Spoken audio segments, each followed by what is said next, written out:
Bienvenue dans le troisième numéro de Moment MMA. Alors on est aujourd'hui le lundi 7 novembre et on se retrouve pour faire le point sur ce qui s'est passé ce week-end.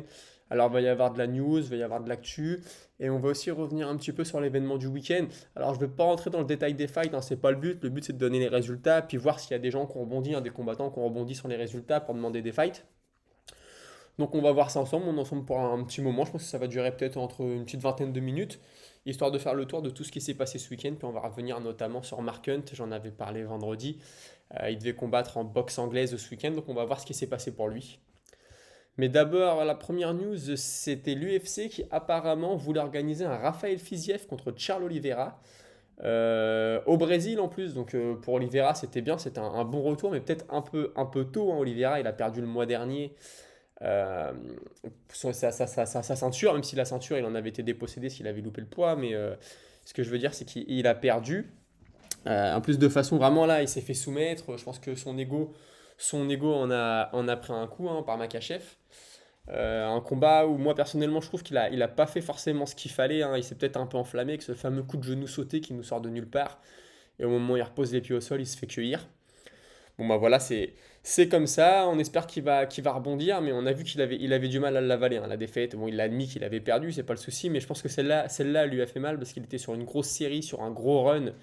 Je pense qu'il voulait vraiment entrer encore plus dans la légende des poids légers. Puis bah là il est tombé pour le coup, là il est tombé sur plus fort que lui, hein. Ça s'est vu dans le combat. Et donc le faire revenir au Brésil, c'était joli, c'était beau pour l'histoire, mais voilà, ça faisait un peu court, hein. C'était prévu pour le mois de janvier, le 22 janvier. Et contre Fiziev, ça aurait été un beau match-up, hein, parce que Fiziev très très fort debout. Après au sol, je pense qu'Oliveira aurait eu le dessus quand même. Maintenant, est-ce qu'il l'aurait joué intelligemment en allant chercher le sol rapidement ou pas? Parce que même on l'a vu, Oliveira, quand il combat des mecs comme Poirier, Gedji, il reste debout un bon moment, il prend pas mal de coups. Bon, un jour ton menton peut te lâcher, vaut mieux pas que ça arrive quand t'as Fiziev en face. Mais dans tous les cas, Oliveira, il a rebondi sur la news, il a dit ça va pas arriver, j'ai besoin d'une pause, merci à tous. Donc voilà, c'est logique, hein. Franchement, il a été très actif ces dernières années, il a fait beaucoup de guerres. Il y a peut-être des blessures qu'on ne connaît pas non plus, qui n'ont pas été dévoilées. Mais en tout cas, je trouve que c'est intelligent de sa part de prendre un petit pas de recul et de se remettre, hein, plutôt que de revenir, de reprendre des coups, peut-être de perdre, et puis là, de dire adieu à toute chance au titre. Au moins là, il se met un petit peu en recul, il va se refaire une santé, en tout cas, il en a peut-être besoin. Et puis voilà, il va revenir et puis on lui souhaite ensuite de rebondir très très fort. Surtout qu'il faut dire que battre Fiziev, je suis pas sûr que ça lui aurait assuré une chance pour le titre après. Parce que Fiziev, c'est un gros nom, mais pour l'instant, le plus gros nom qui a battu Fiziev, c'est Dos Anjos. Donc Fiziev avait plus à gagner qu'Oliveira sur ce coup-là, hein. Fiziev qui bat Oliveira, il peut prétendre à un combat pour la ceinture. Par contre, le contraire, je ne pense pas. Même si Oliveira, c'est un gros nom, mais voilà, il est mieux à prendre un Gedji, un Poirier qu'il a déjà battu ou un Chandler. De toute façon, il les a tous battus, à part le champion maintenant. Mais voilà, Fiziev n'était pas forcément le meilleur nom pour avoir tout de suite un fight à la ceinture. Ensuite, on va avoir Gérald Meerschaert qui va le combattre contre Abou Soufiane Magomedov. Alors Magomedov, j'ai relevé cette info parce que déjà Meerschaert, c'est quand même un nom qu'on voit régulièrement dans la cage. Voilà, c'est un combattant plutôt sympathique.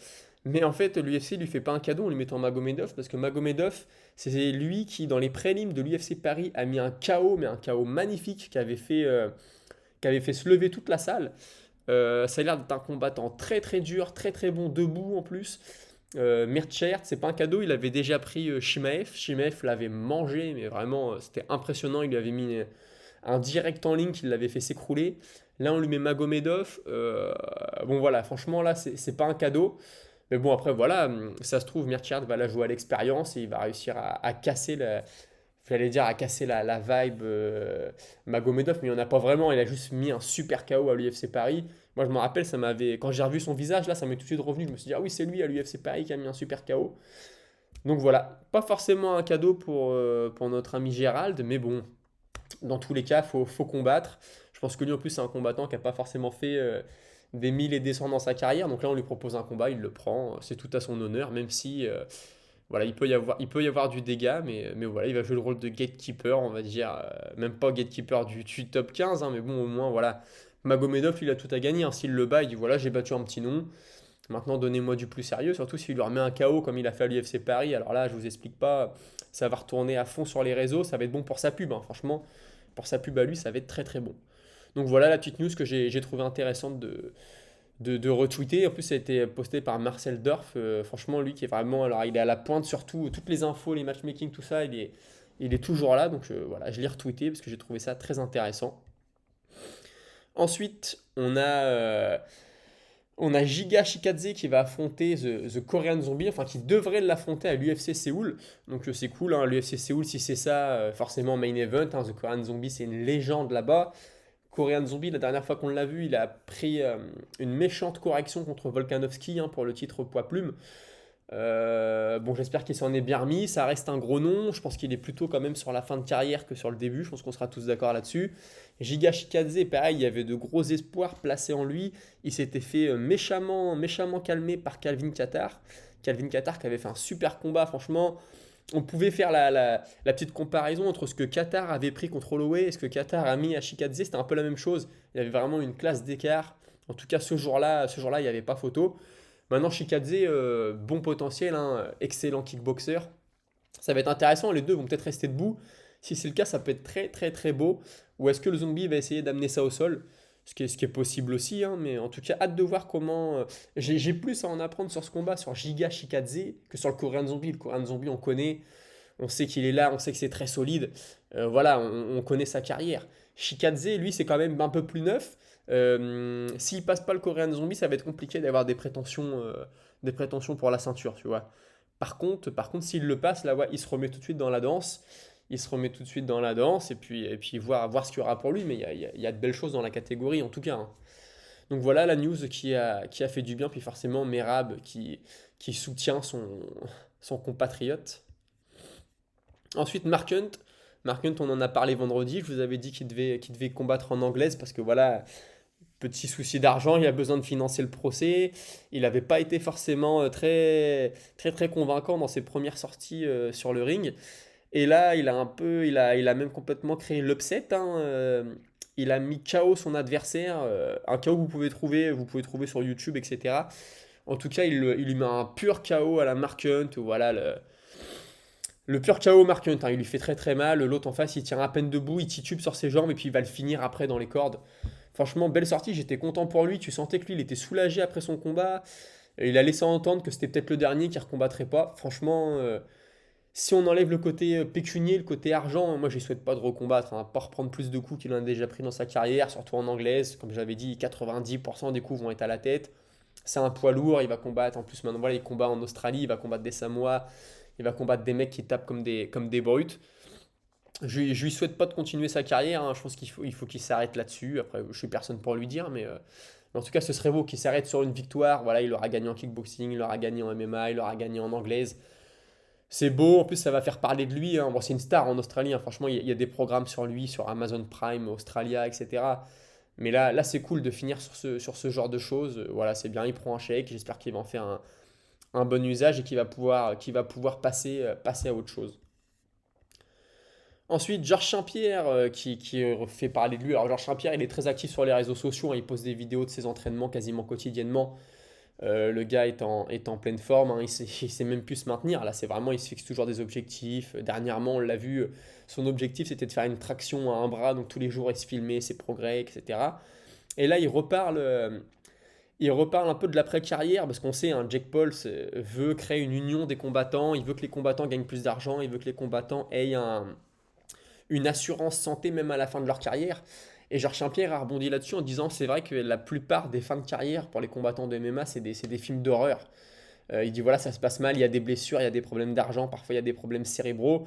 Et il explique en fait que lui ça va, tout s'est bien passé pour lui, il a gagné assez d'argent pour être tranquille. Il est passé un peu au travers des grosses blessures, en tout cas des blessures qui laissent des grosses traces pour le reste de vos jours. Mais il explique que pour 95% des combattants, c'est pas le cas. Il dit moi, Connor, Khabib, bah ça va, on a de la chance, on peut profiter de notre retraite, mais il y a beaucoup de combattants qui ne peuvent pas. Donc lui, il dit si l'organisation est bien faite, si c'est sérieux, moi je peux en être. Et on se rappelle, hein, il y a quelques années, il y avait Cowboy Cerrone, il y avait Georges Saint-Pierre notamment, qui avait commencé à lancer l'idée, hein, d'un syndicat des combattants. Ça a été tombé à l'eau, mais Georges Saint-Pierre était déjà dedans. Et voilà, Georges Saint-Pierre, en plus, ça va bien avec son image de gendre idéal, j'ai envie de dire, voilà, d'aider les autres, de faire participer de sa notoriété, aider les autres à avoir une meilleure carrière, c'est cool. Ça a mérité d'être souligné. Puis voilà, Georges Saint-Pierre, c'est là une des légendes du MMA et de l'UFC. Donc quand il s'exprime sur un sujet, ça mérite d'être souligné, et puis ça mérite qu'on en parle un petit peu. Ensuite, Makhachev qui nous reparle de son combat à venir contre normalement Volkanovski. Puis voilà, il laisse planer le doute, hein. Il dit en fait, je suis pas sûr de ce que veut l'UFC. S'ils veulent que ce soit en février en Australie ou au mois de mars à Vegas, moi je m'en fous. Donnez-moi un emplacement, donnez-moi un combattant, puis moi je combattrai. J'ai jamais choisi mes opposants. Donc moi, arrêtez de faire du cinéma et moi, donnez-moi un combat, quoi. C'est ce qu'il dit. Franchement, c'est à son honneur. C'est à son honneur. Et puis bon, je pense qu'il y a aussi une partie de poker menteur là qui s'est engagée entre l'UFC, Makhachev, Volkanovski. Quand le combat contre Oliveira s'est terminé, Volkanovski est monté dans la cage, tout le monde était content. On avait vraiment l'impression que ça y est, c'était fait, le deal était fait, ça allait combattre. Et puis là, depuis quelques jours, les deux s'expriment. Moi, t'as pas signé le contrat. Non, mais c'est toi qui signes pas. C'est toi qui veux pas combattre. Bon, voilà. Petite partie de poker menteur, sûrement, très très sûrement pour au final avoir un peu plus d'argent, hein.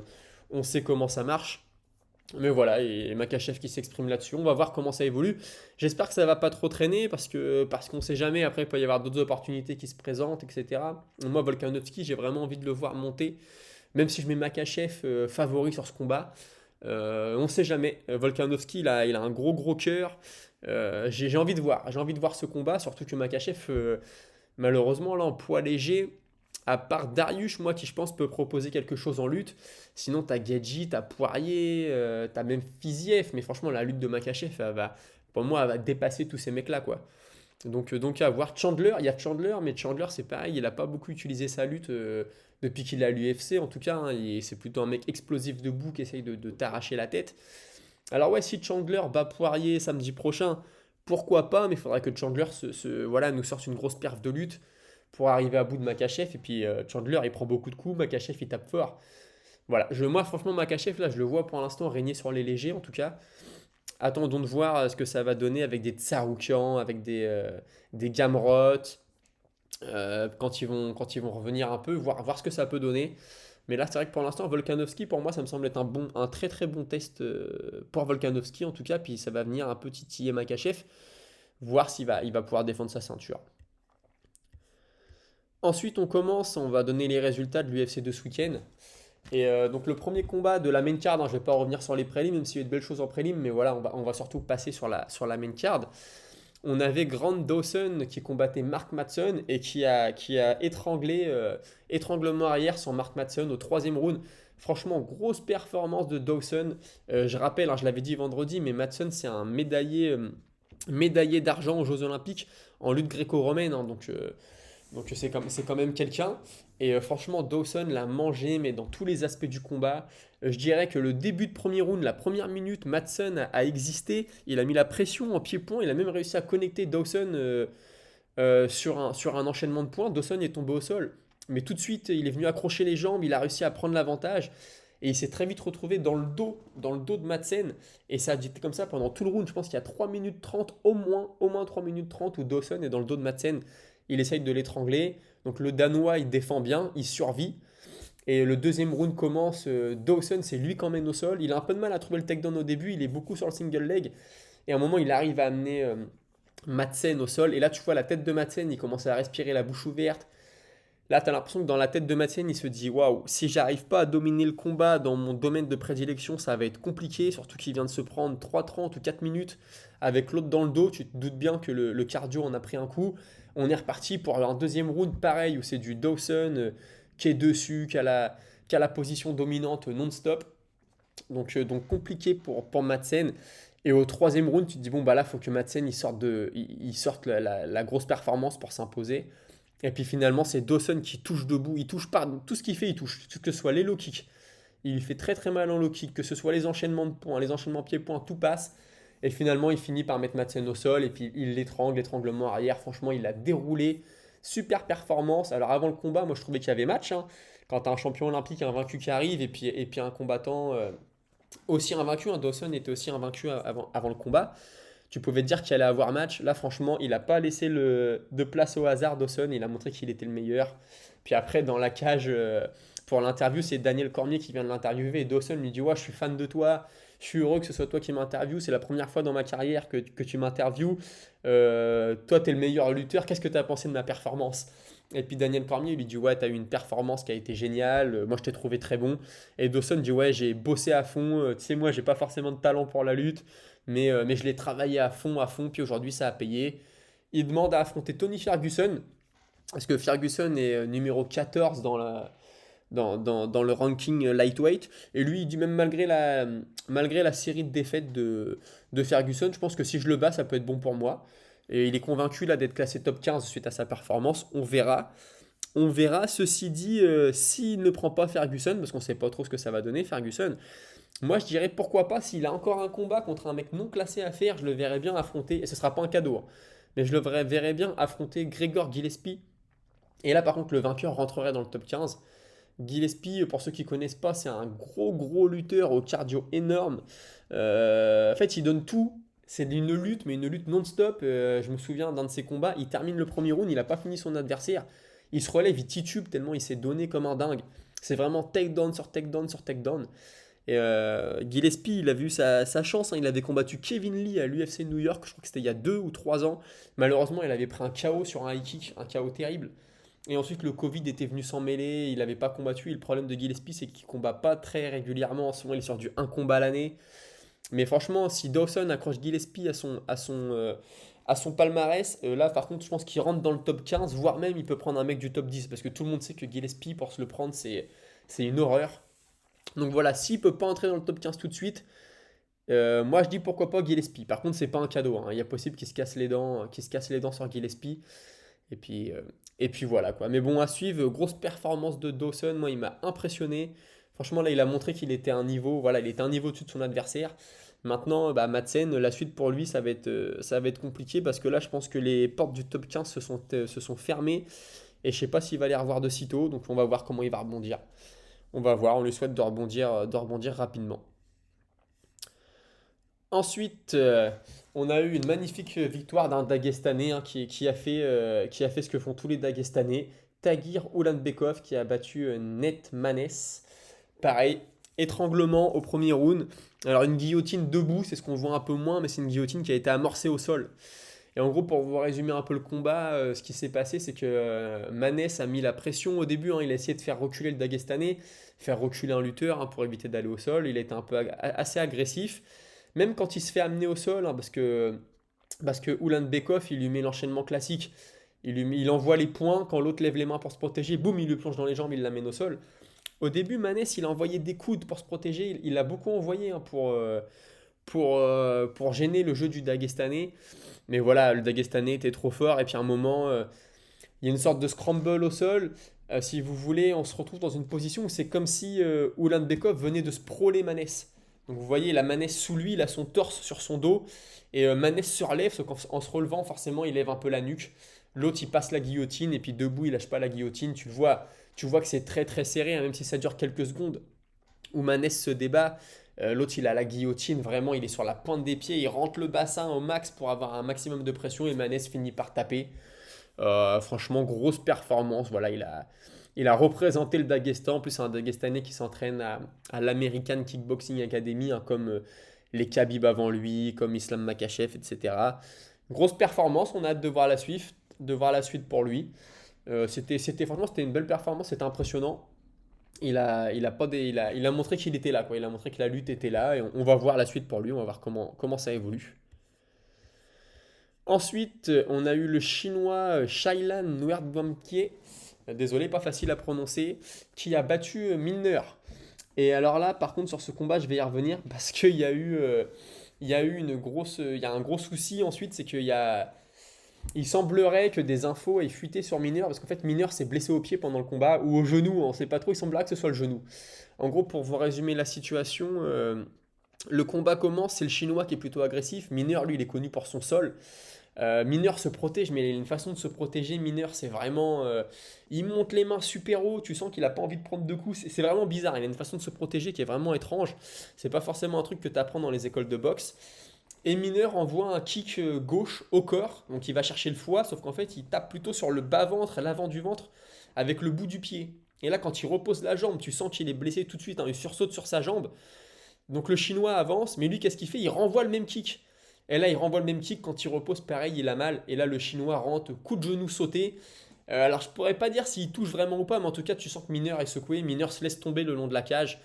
Et là, le Chinois, il envoie les coudes, il envoie tout ce qu'il a. Tout ce qu'il a, puis l'arbitre arrête. De toute façon, il n'y a plus rien à attendre. Mineur, il est blessé, il peut plus continuer, c'est terminé. Et donc, victoire du Chinois par TKO au premier round en 1 minute 07, donc assez impressionnant. Et voilà, il y a une petite controverse parce que quelques heures avant le début du combat, il y a eu des gros mouvements de paris en faveur du Chinois. Et du coup, la commission se demande s'il n'y a pas eu un truc qui a fuité, comme quoi, voilà, Mineur était déjà blessé avant le combat, les mecs l'ont su, donc ils ont tous parié sur son adversaire. Ça pose problème parce que ça veut dire qu'il y a une info qui a fuité. Et dans le coin de Mineur, il y a Klaus. Et Klaus, ancien combattant, James Krause, ancien combattant UFC, il est connu pour faire beaucoup de paris et pour gagner beaucoup. Alors j'espère qu'il n'y a pas une histoire où lui a laissé fuiter une info. Je pense pas, franchement je pense pas, ce serait vraiment, au niveau de l'honneur du combattant, ce serait vraiment pas bon. Mais voilà, c'est sûr qu'il va y avoir une enquête là-dessus. Et on sait que l'UFC avait déclaré au mois d'octobre que les combattants et leur team ne pouvaient pas parier sur les combats UFC. Maintenant, voilà, il semblerait qu'il y ait une info qui a fuité, surtout qu'il y a un proche de Mineur qui a confirmé après le combat qu'il était blessé au genou avant. Et donc voilà, mouvement de Paris sur le Chinois quelques heures avant le combat. Forcément, on se doute bien qu'il y a quelque chose qui a fuité, donc il va y avoir une enquête là-dessus. En tout cas, ça n'enlève rien à sa performance, hein. Lui, il est venu, il a vu que son adversaire était blessé, il a capitalisé là-dessus, excusez-moi, et il a gagné, tant mieux pour lui. Mineur, c'est dommage parce que voilà, la blessure au genou, on ne sait pas ce que ça peut donner, il n'est pas tout jeune. J'espère qu'il va s'en remettre en tout cas. Mais voilà, on va essayer de suivre un peu ce qui se passe au niveau de l'enquête sur la suspicion de fuite pour les paris. Et puis on passe à la suite. La suite, c'était le co-main event et c'est Neil Magny. Neil Magny qui s'est imposé par Darce Choke. Belle performance de Magny, hein, contre Rodriguez. Dans le troisième round, il s'impose. Le combat commence et c'est Rodriguez qui est plutôt agressif et Magny qui a l'air un peu nonchalant, un peu éteint, mais voilà, il prend pas de gros coups, hein. Il est pas forcément durement touché. Et puis à la fin du round, c'est Rodriguez qui a avancé tout le combat. Magny arrive à l'emmener au sol et à prendre le dos.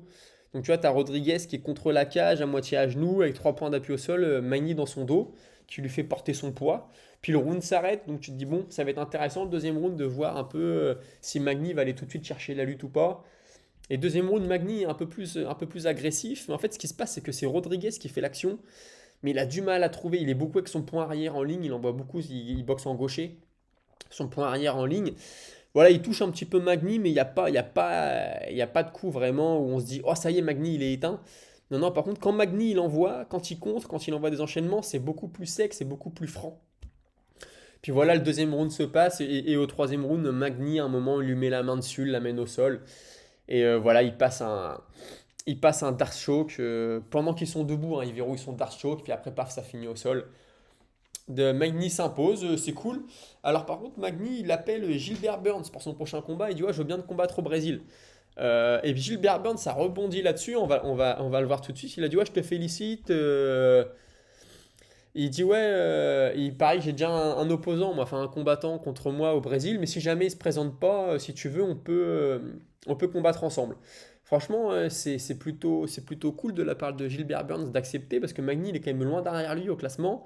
Burns, il n'a pas grand-chose à gagner d'un combat contre Magny, mais bon, je pense que Burns, il a envie de combattre en fait. Parce que j'en ai déjà parlé, hein, la semaine dernière, je pense qu'il a envie de combattre. Magny, c'est un gros nom, il y a moyen de faire un truc bien. En plus, Burns, je pense qu'il sait quand même qu'il a l'avantage, hein, contre Magny. Même si Magny, vu son gabarit, c'est pas facile à combattre, c'est un mec qui peut te mettre en difficulté. Voilà, Burns dit qu'ok, si c'est ça, il peut le combattre. Magny, c'est bien pour lui, ça lui fait combattre un vétéran, un nom, ça va faire parler de lui.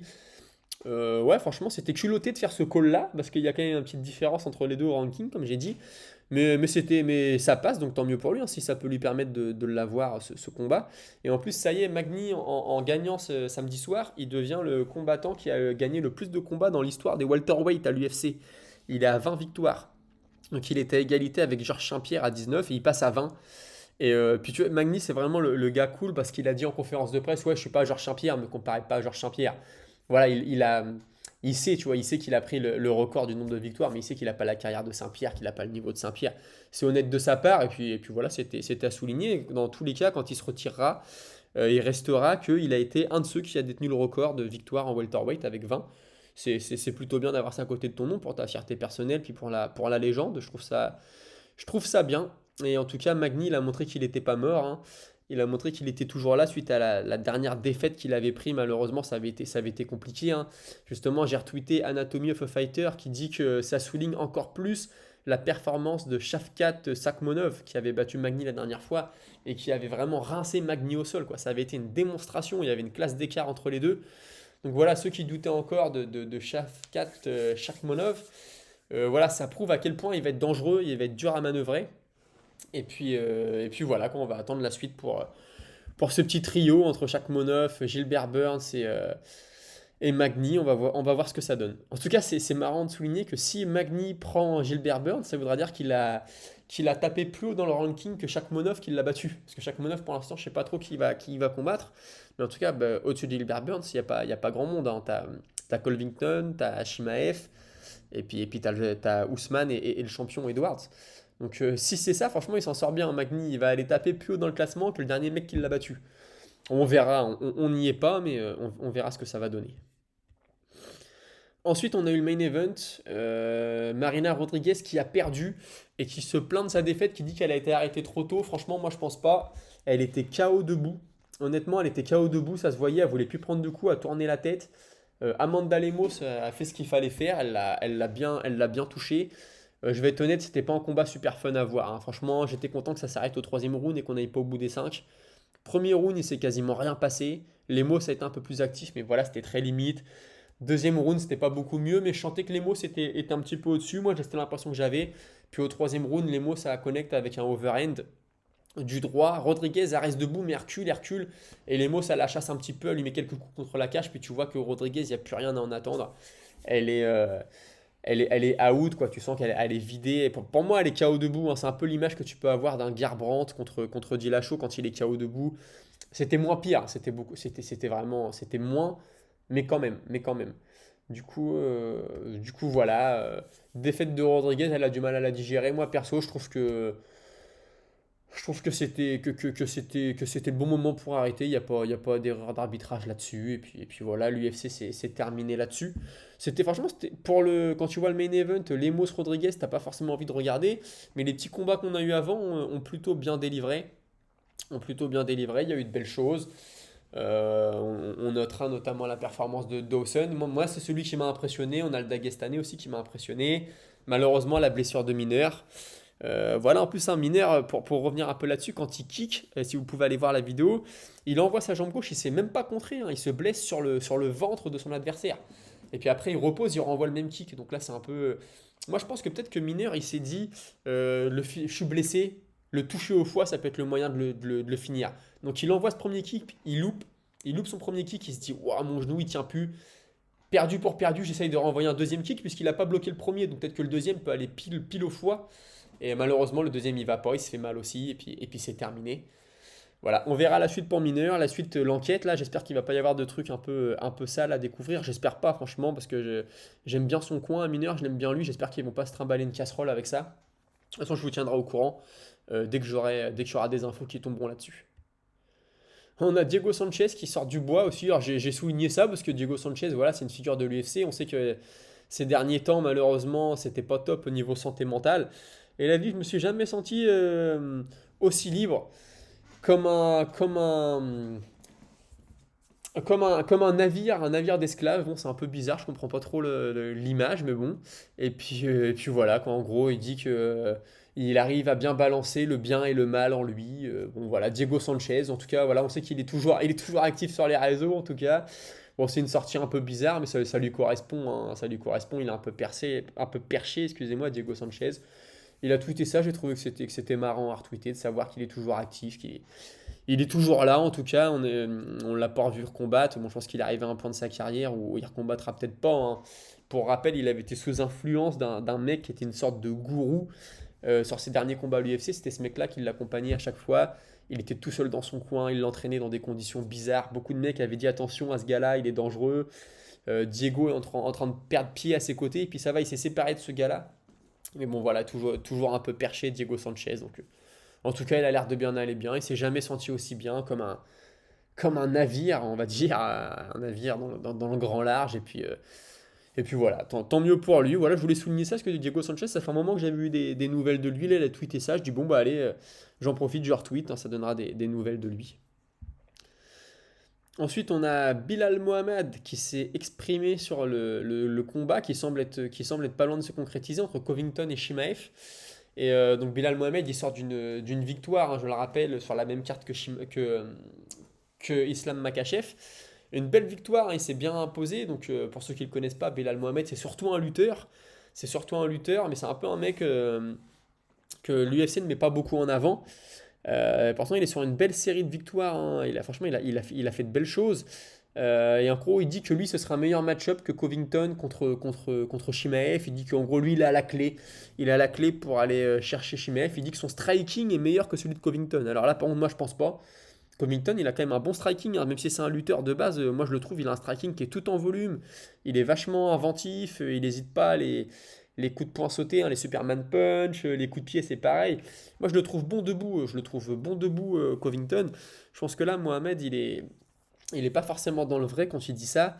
Et puis il dit que Chimaev, il a tendance à être un peu émotionnel, qu'on a vu dans son combat contre Burns. En gros, il a été un peu à la bagarre quand il a été touché, puis il est sorti du game plan. Ce qui est pas faux. Ce qui est pas faux, Chimaev a été un peu à la bagarre contre Burns.